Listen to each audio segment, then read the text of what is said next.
સીતારામ, જય શ્રી કૃષ્ણ, જય માતાજી। તો સ્વાગત છે મારા નવા વિડીયોમાં। થોડું અંધારું છે ને અમારે હાલવા જવાનું છે, તો હાલો અમે નીકળીએ। મારું ચા પી લો પછી અમે હાલવા નીકળશું।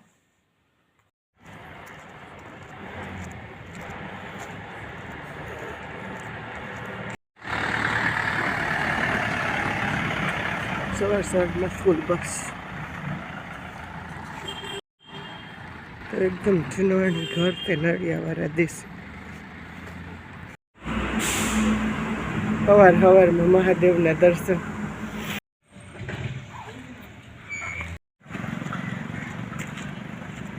અત્યારે અમે જઈએ છીએ તો હાલવા તૈયારી અમારું પૂરા।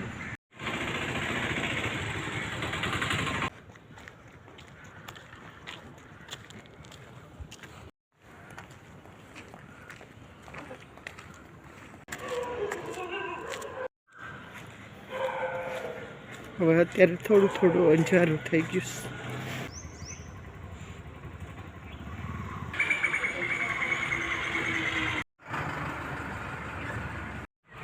છે। મિત્રને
સાફ કરી લીધા છે, તેને સૂકવી લીધા છે। તો આ રીતે આપણે 2 થી 3 કલાક સુકાવા દેશું।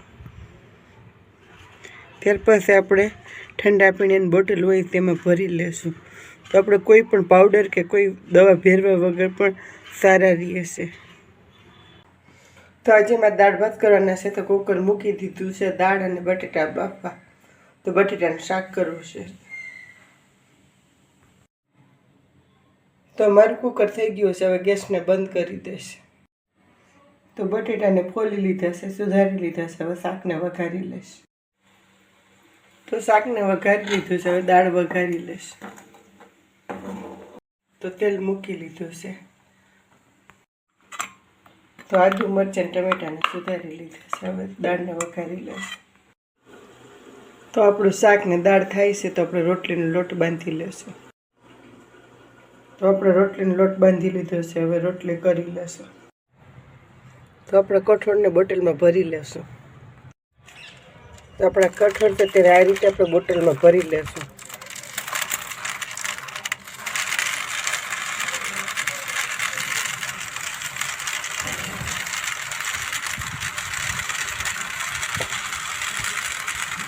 તો આ રીતે આપણે દવા વગર પણ બગડતા નથી કઠોળ।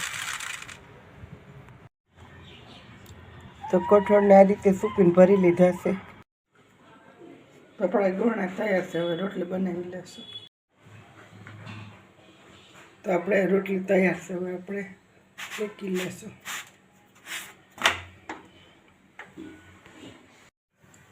તો આ રીતે આપણી રોટલી તૈયાર।